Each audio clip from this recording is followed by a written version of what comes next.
it's Marilla Manelli, and today I'm going to show you how to quickly add in some volume and thickness using all Donna Bella hair with this customizable weft installation along with some eye links for added fullness around the face. But before we move on, make sure you hit that subscribe button and turn on all notifications so you don't miss a tutorial. Now let's go ahead and get started.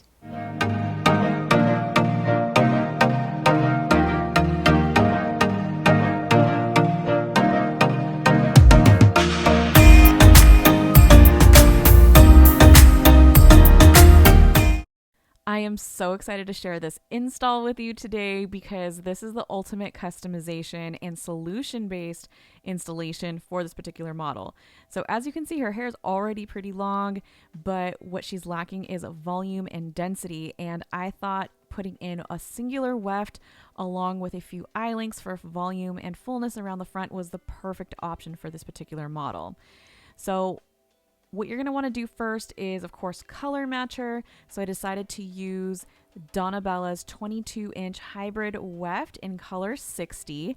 And then I also got some eye links in color 60 as well.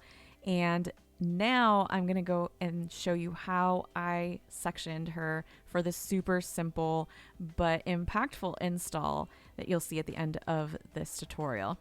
So for her sectioning, I decided to go in with a horseshoe-shaped section that starts slightly below the temple area, but a few inches above the occipital. And then I secured that with my Donna Bella clips.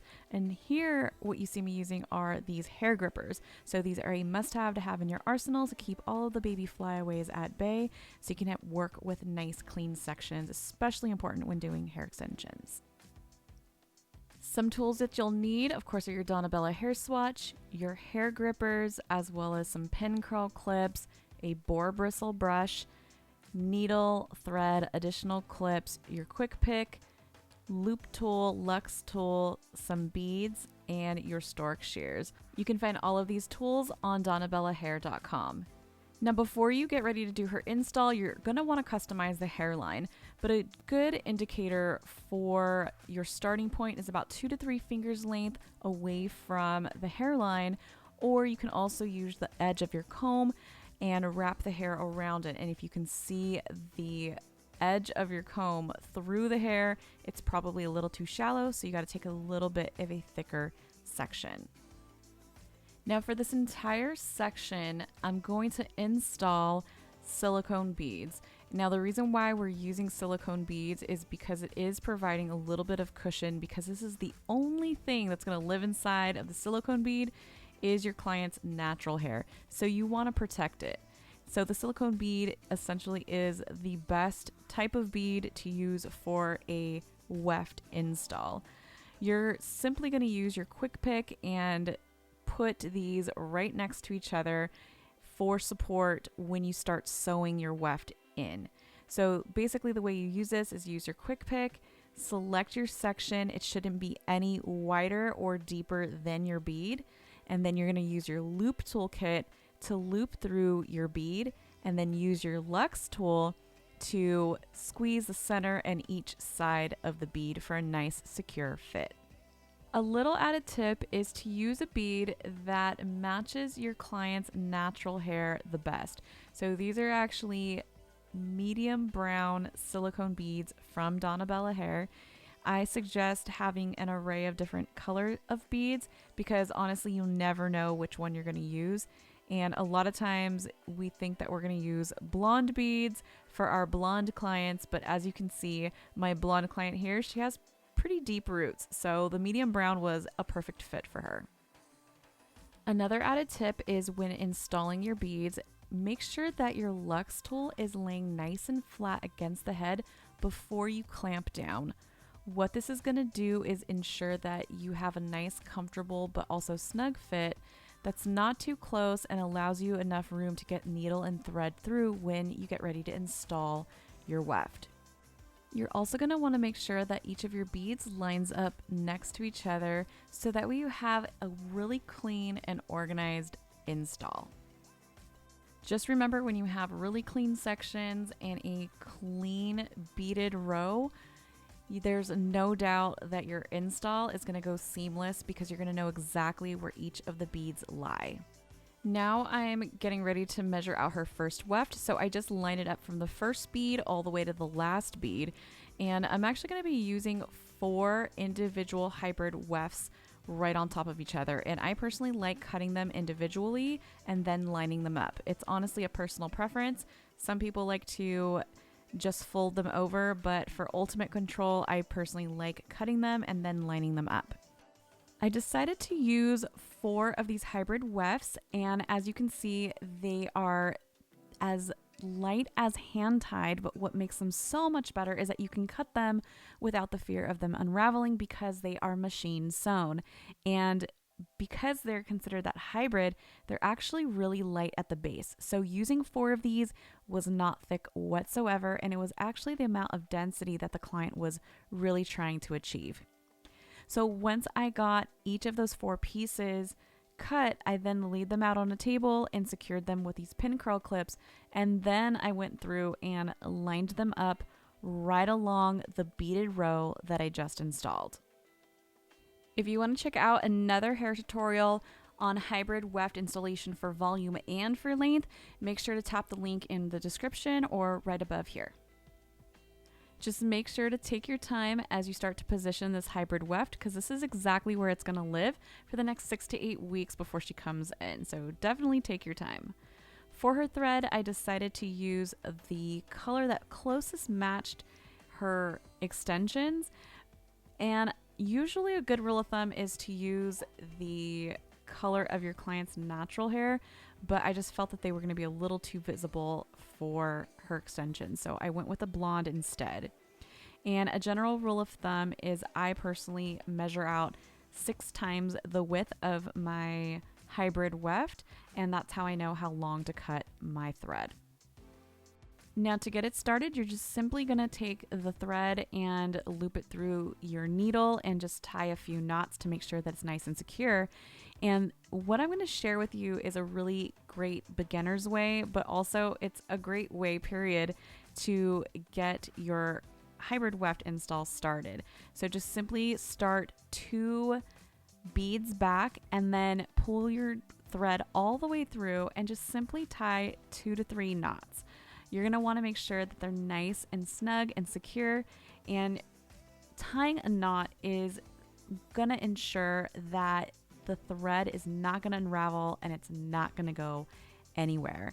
And what I like about tying those 3 knots is that I can cut that string pretty darn close without the fear of it unraveling.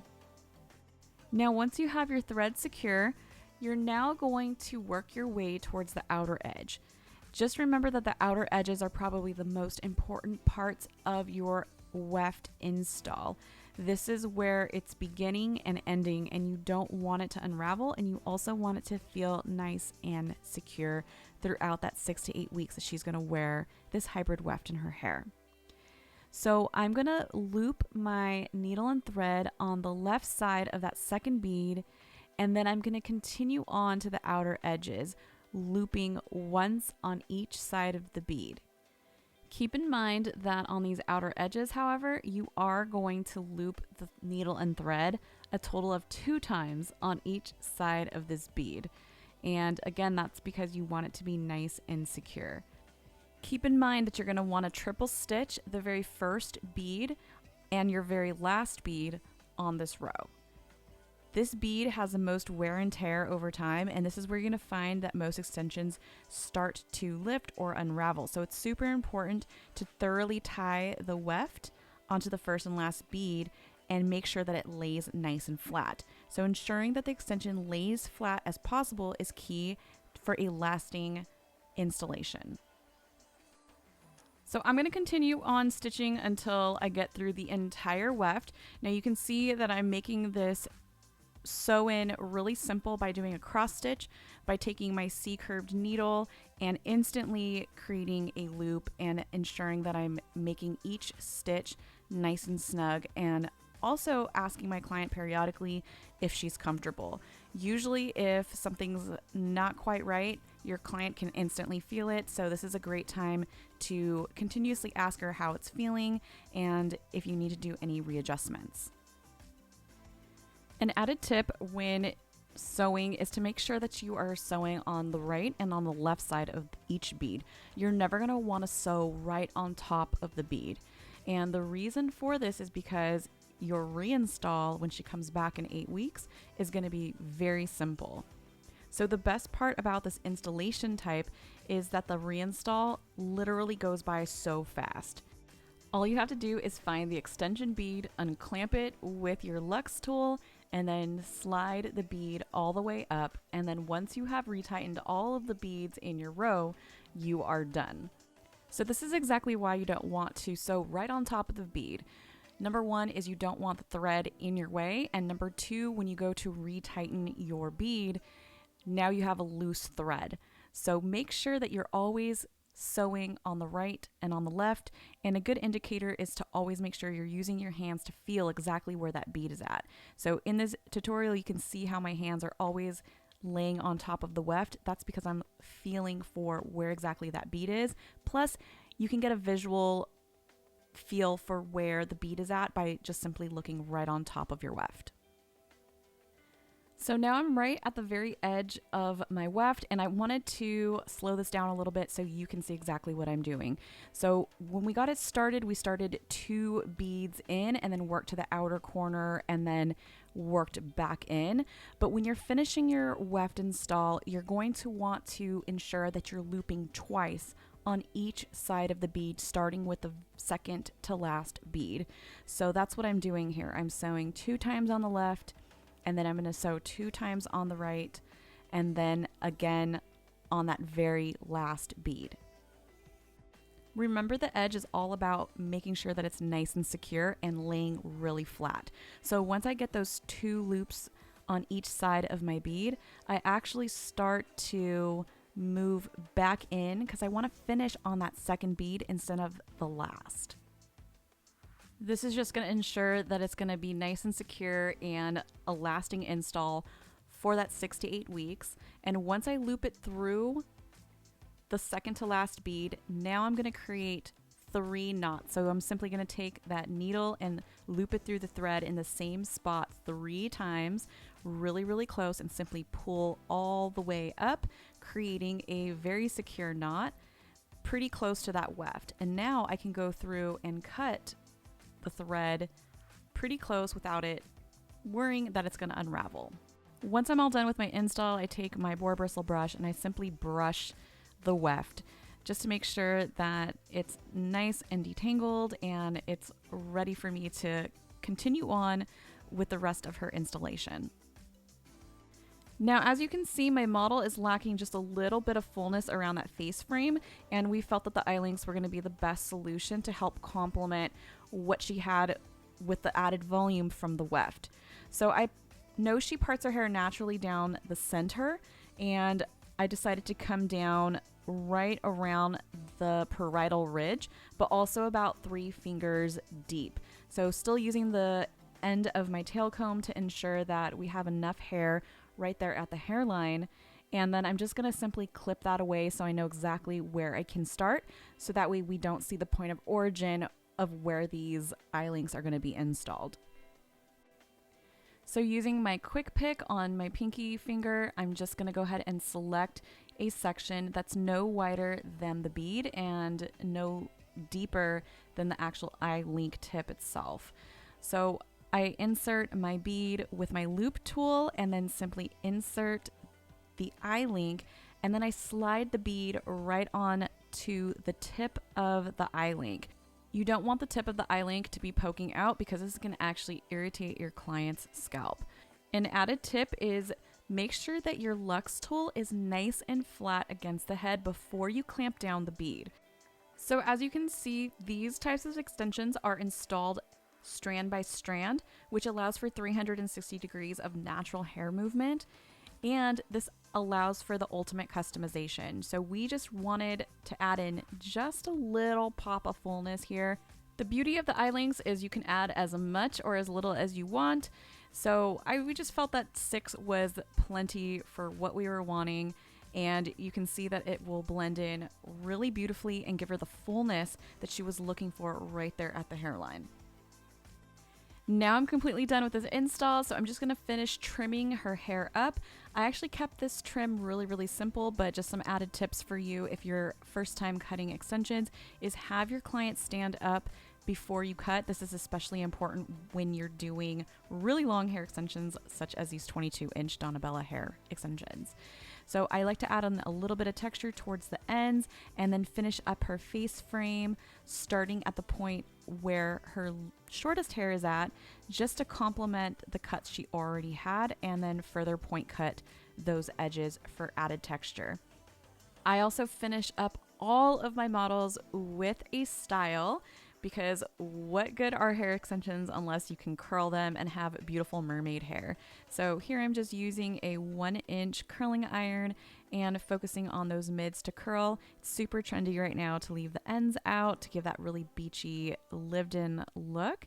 And then I like to use a shine spray or a texture spray to finger comb out her curls. And this is the perfect time for you to remind your clients about how to care for their extensions at home, how to sleep with them at night, and when you're going to book your next appointment to see her back in for her reinstall. And here's the final result of this customized weft install with some eye links using all Donna Bella hair. So just to give you a little recap, I went in with Donna Bella hair, hybrid weft 22-inch in color 60 with a deep U-shaped section throughout the back. And then for added fullness around the face frame, I decided to customize it by adding in some Donna Bella eye links 22-inch in color 60. I finished her off with a little trim and some shaping just to bring it all together. And then for her style, I went in with a 1-inch curling iron for these really gorgeous beach waves. So I really hoped you enjoyed this hair tutorial, and if you did, please give this video a thumbs up and make sure to subscribe and comment down below what your favorite part of this entire tutorial was, and I'll be sure to respond. You can also find me on my other social channels like Instagram, Facebook, and TikTok, all under Mirella Manelli. And if you like content like this, but you want it delivered right to your inbox, make sure to get onto my email list on morellamanelli.com. And finally, be sure to check out my other hair tutorials right here on this channel, and I will see you next time.